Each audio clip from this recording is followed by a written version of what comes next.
My dear student, तो आज हम कोऑर्डिनेशन कंपाउंड के चेक पॉइंट और यूपी बोर्ड और नीट बूस्टर रिवीजन के लिए यहाँ हम बताने जा रहे हैं। तो क्या आप जानते हैं सोना पानी में घुल सकता है? क्या निकल गैस बनकर उड़ सकता है? और क्या हमारे खून में भी एक कोऑर्डिनेशन कंपाउंड छिपा है?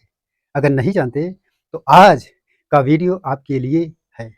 आज हम करने वाले हैं कोऑर्डिनेशन केमिस्ट्री सुपर रिवीजन, जो सीधे बोर्ड एग्जाम और नीट में काम आएगा। और मैं वादा करता हूँ आज के बाद ये सारे रिएक्शन आप कभी नहीं भूलेंगे। प्रिय विद्यार्थियों, आप देख रहे हैं मानिक सर डिजिटल एकेडमी, जहाँ केमिस्ट्री सिर्फ पढ़ाई नहीं जाती बल्कि कंसेप्ट के साथ दिमाग में फिट कर दी जाती है। गोल्ड का निष्कर्षण साइनाइड प्रोसेस, तो सोना चट्टानों से साइनाइड प्रोसेस द्वारा निकाला जाता है। तो रिएक्शन में हम देखते हैं कि 4 है Au के गोल्ड के और 8 आयंस 4 Au के आयंस जो है 8 आयंस जो है साइनाइड के, ये जो है ऑक्सीजन के साथ, जिसमें 2 अणु जल के रहते हैं, ये बनाते हैं 4Au AuCN टेकन ट्वाइस का निर्माण करते हैं, जिसके फलस्वरूप OH माइनस निकलता है। तो यदि हम इस प्रक्रिया में सबसे सिंपल जानना चाहें तो 4 आयंस जो आयंस होते हैं गोल्ड के, वो 8 साइनाइड के आयंस से मिल करके से बिलियन बनाते हैं। और ये बिलियन, इस बिलियन में से जो है जो Au का बिलियन होता है, जब उसमें हम पुनः जिंक को डालते हैं तो उससे गोल्ड निष्कासित हो जाता है। यदि हम सिंपल तरीके से जाने, जैसे बुक्स में दिया है, तो सोना जो है सोडियम साइनाइड या साइनाइड प्रक्रिया ही है। सोडियम साइनाइड का विलयन, जिसमें ऑक्सीजन उपस्थित होता है, उसके विलयन में गोल्ड को जब डाला जाता है तो सोने का विलयन, इसका विलयन तैयार हो जाता है, अर्थात डाइसाइनोआयोरेट। तो डाइसाइनोआयोरेट जब तैयार हो जाता है तो इसी को जब हम जिंक के साथ अपक्रिया कराते हैं, गोल्ड अलग हो जाता है। गोल्ड साइनाइड के साथ जो है gold plus cyanide ion, cyanide ion ये सोल्यूबल कॉम्प्लेक्स होता है, ये सोल्यूबल या विलेय कॉम्प्लेक्स होता है। गोल्ड साइनाइड आयन का विलयन बनता है कि क्या निकल गैस बनकर उड़ जाता है? मंड प्रोसेस द्वारा इसका निष्कर्षण होता है। तो निकल जो है CO गैस से रिएक्ट करता है, कार्बन मोनोऑक्साइड गैस से रिएक्ट करता है। निकल के आयन 4 CO के साथ रिएक्ट करके क्या बनाते हैं? Tetra carbonyl निकलेट। तो जब NiCO टेकन 4 बन जाता है तो निकेल कार्बोनिल जो है, ये निकेल कार्बोनिल वोलेटाइल वाष्पशील हो जाता है, गैसी फॉर्म में हो जाता है। परंतु इसको हीट करने पर 230 डिग्री सेंटीग्रेड पर हीट जब किया जाता है तो ये निकल जो है सॉलिड के रूप में निकल जाता है और बाहर जो है 4CO या गैस के रूप में निकल जाता है। देखते हैं लेंथानाइड्स का पृथक्करण। तो लेंथानाइड्स का पृथक्करण जो होता है आयन एक्सचेंज मेथड से होता है, आयन विनिमय विधि से होता है, क्योंकि सभी लेंथानाइड्स जो होते हैं ये आकार, लेंथानाइड का आकार जो है, सभी लेंथानाइड्स का आकार लगभग समान होता है। और कारण क्या है कि लेंथानाइड का इंटरेक्शन के कारण होता है।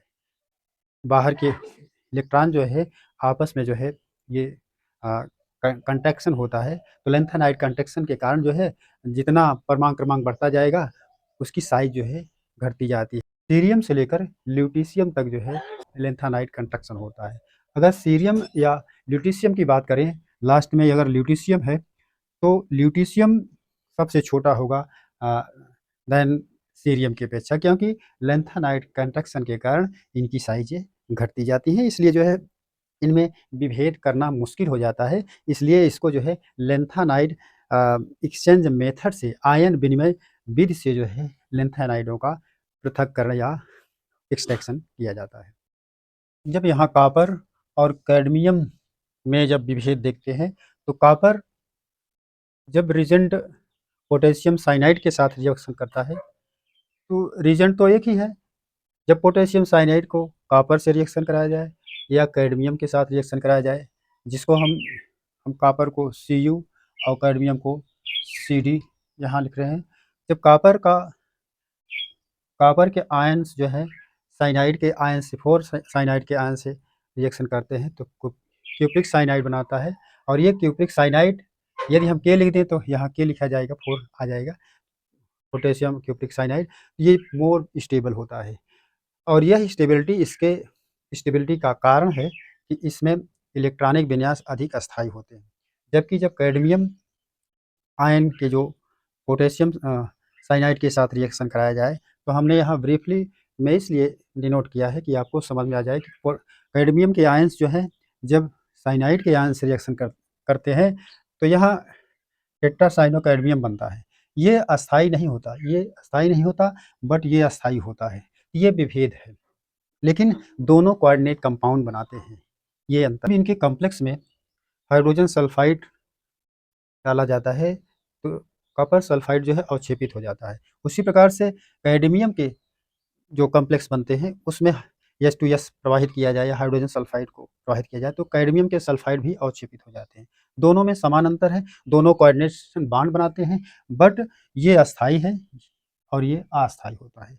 और अस्थायी का रीजन है क्योंकि कॉपर के जो आयंस होते हैं या कॉपर के जो कॉम्प्लेक्स आयंस साइनाइड के साथ जो कोऑर्डिनेट बनाते हैं तो कॉपर के आयंस साइनाइड के साथ जो कोऑर्डिनेशन बॉन्ड बनाते हैं इनका कारण है उसमें इलेक्ट्रॉनिक विन्यास की स्थायिकता, क्योंकि इनके बाही कोश में एक इलेक्ट्रॉन होता है और ये 10 को पूरा करके अस्थायी या बहुत मजबूती वाला बॉन्ड बनाते हैं, इसलिए यही अंतर है। अगला पॉइंट आता है कि डीएमजी और ईडीटीए का पूरा नाम क्या है। तो डीएमए का पूरा नाम डाइमेथिल ग्लाइकजाइम है और जब यह जब इसमें जो है डाइमेथिल ग्लाइकजाइम में निकल के आयन को मिलाया जाता है, निकल को मिलाया जाता है तो यह निकल के साथ बॉन्ड बना लेता है, अर्थात निकल डाइमेथिल ग्लाइकजेम का बॉन्ड बना लेता है। ये जो ईडीटीए का पूरा नाम है इथिलीन डाइएमीन टेट्राएसिटिक एसिड। तो जब यह मेटल के आयन ईडीटीए से मिलता है तो मेटल ईडीटीए का निर्माण होता है, इसके कॉम्प्लेक्स का निर्माण होता है। ये हेक्साडेनेट लिगेंड होता है।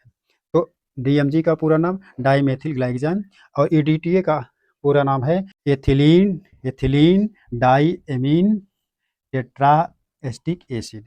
डीएमजी का पूरा नाम डाइमेथिल ग्लाइकजाइम, ये पूरा नाम है। अगला रेड प्रेसिपिटेट निकल टेस्ट देता है।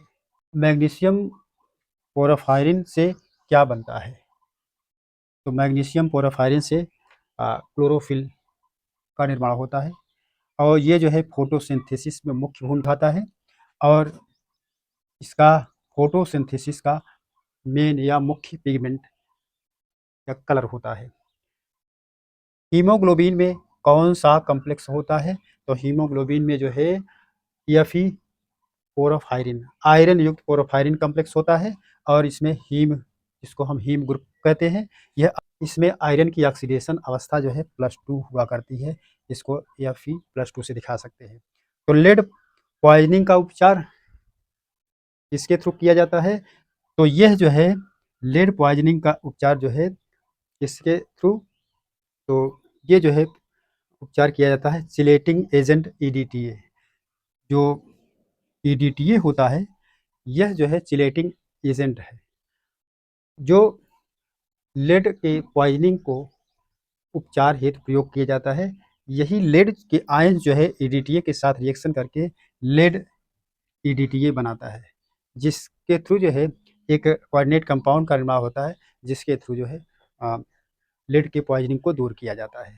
तो super fast exam revision point gold cyanide process द्वारा, निकल मॉड प्रोसेस द्वारा, लेंथानाइड्स आयन एक्सचेंज मेथड द्वारा, निकल टेस्ट डीएमजी द्वारा और लेड पॉइजनस ईडीटीए और क्लोरोफिल मैग्नीशियम पोराफायरिन और हीमोग्लोबिन आयरन पोराफायरिन। तो ये टोटल जो पॉइंट हमने गिवन है दिए हैं उसको जो है हमेशा याद रखें। इस पॉइंट से जो है पूरा ऑल ओवर जो पॉइंट हमने डिस्कस किया इसमें एक पॉइंट ऑफ व्यू की दृष्टि से जो है सुपर फास्ट एग्जाम रिवीजन की दृष्टि से बहुत अच्छा है। आज का ये सुपर रिवीजन आपको हेल्पफुल लगा हो लाइक करें, शेयर करें और अपने दोस्तों के साथ सब्सक्राइब करें मानिक सर डिजिटल एकेडमी को, क्योंकि यहाँ केमिस्ट्री रटाई नहीं जाती, कंसेप्ट के साथ सिखाई जाती है। मिलते हैं अगली धमाकेदार वीडियो में।